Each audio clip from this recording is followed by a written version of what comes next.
This will be a day long remembered. Now I am the master. Welcome to another episode of Legends and Theories, and welcome to my review of the Captain America Trilogy. This is my second favorite MCU trilogy, with only the Spider-Man Home Trilogy being the one I enjoy more than it. And yeah, I just to start off, and since I do enjoy all these movies, I'll just go chronological order, since it's not going to be something like Iron Man films where there was only one of those I liked. Starting off with Captain America, I think that was a really good film. It's a nice start off to him as a character and sets up a lot of things. The Red Skull's a really good villain, and although I'm disappointed Hugo Weaving doesn't want to return, it is a good thing that they at least did recast him and have him in Infinity War and Endgame. His relationship with Peggy Carter was probably one of the best ones in the MCU, and I think that they did a really good job with Captain America: The First Avenger. Personally, I really do enjoy the film, but I don't think there's too much to say about it. It's a very good story set in World War II. It has some fun scenes like the propaganda sequence, and yeah, I think that's really all I have to say. I think that First Avenger is the simplest and the easiest to talk about because of just how straightforward it is. There's a great sequence at the end also where he wakes up in the future, which is our present, and he's kind of, freaked out by all this. But I think that's all I have to say. And I'm going to move on to The Winter Soldier. And looking at this one, it's probably the best one of the trilogy since it is the most Captain America one. Well, it's most Captain America like Captain America, the first one, although this one is slightly better with a massive conspiracy. Although both films are really close in my opinion. And Civil War is technically Avengers 3, but yeah, I'll talk about that when I get to Civil War. And with Winter Soldier, I think it gives you a very interesting story where you see him team up with Black Widow and Nick Fury to try and figure out the conspiracy going on. Once he realizes that it is Hydra, they're willing to take down the evil group, and yeah, that was a really interesting way to go with the story. It took out S.H.I.E.L.D. pretty early into the MCU, and that was definitely a unique way to go. I think that it is pretty interesting to see how things have changed, and that it just went from going to a pretty simple place, and then there's an entire conspiracy where they have to fight off a villain.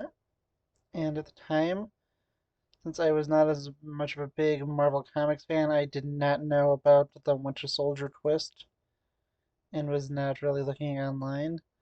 I don't really know what it was like at the time, but I'm guessing that many people had the twist spoiled from people who talked about it online. Just saying stuff like the Winter Soldier is Bucky Barnes in the comics, but at the time, since I was not as big Marvel fan, the twist did work, and now it's not gonna work like they tried to do the same thing with Mysterio in Far From Home, but with that I knew going in Mysterio was a Spider-Man villain, and it didn't work. But when I originally watched Winter Soldier, the twist that it was Bucky did work, and that's something I don't think they could really do any more unless they have a mystery designed around a new character, or decide to go the Batman Hush route and make changes that they probably shouldn't. Like, let's say they're trying to make a mystery around a character, and instead of making it be who it usually is in the comics, they change it. Usually that does not work, and I don't think it's a good idea. But then again, they are the ones making the movies, and I just generally don't like that with them changing the identity of a character just for shock value, since that is really bad and something I should talk about in a different video. But with Winter Soldier, I think that they did a good job with it, and it was a really enjoyable film. Some really great stuff with Hydra being the twist villain. That's really all I have to say about that.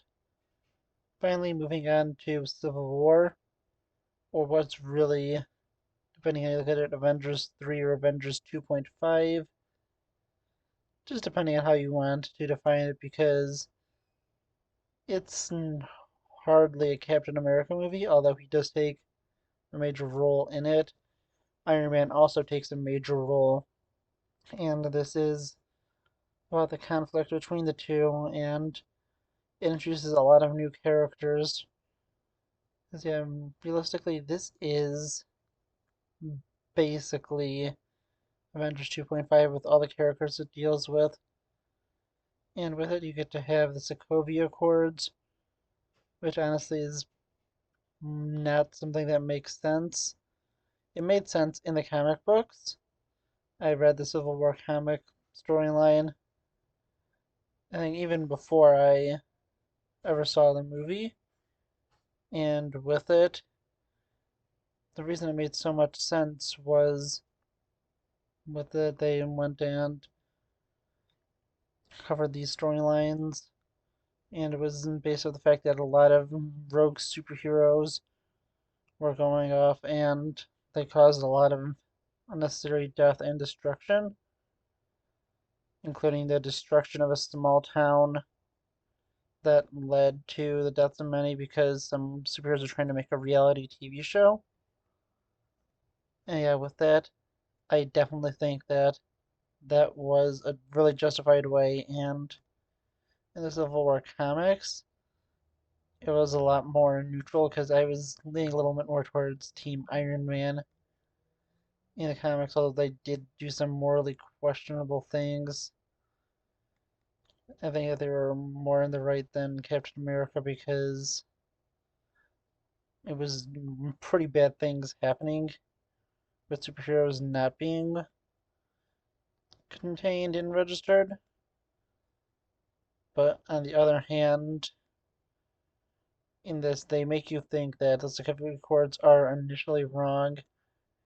They put Iron Man clearly in the wrong and show some of the really bad things, not only in this, but in other films like Ant-Man and the Wasp, just how corrupt and destructive the Sokovia Accords are, with innocent people basically, being hunted down because they have a loose connection to someone who does have superpowers or have creators of technology, which is shown in Ant-Man and the Wasp. Although I will talk more about that when I review the Ant-Man films. But with this film, it is really interesting for all the characters it has. Zemo is a great villain, which I talked about in Falcon and the Winter Soldier, and I really enjoyed that. And ultimately, I think this is a really good movie. Although I initially didn't like the movie, I don't really remember what the reason for that was. I just remember when this first came out, I didn't love the movie, but after I watched it a few more times, I really did come around on it, and I really enjoy it. I don't even know what it was at the time, but I was just a little disappointed. But once I watched, I think may have been because I was wanting a Captain America movie, maybe it was more of an Avengers movie or something. I don't know. But once I saw it and I saw it for what it was, I truly appreciated it because with this, it is an okay Captain America movie, but an amazing Avengers movie with the fact it focuses on many characters and just this conspiracy with Zemo trying to dismantle the Avengers as the Sokovia Accords go into effect, and the fact that Bucky did kill Tony's parents.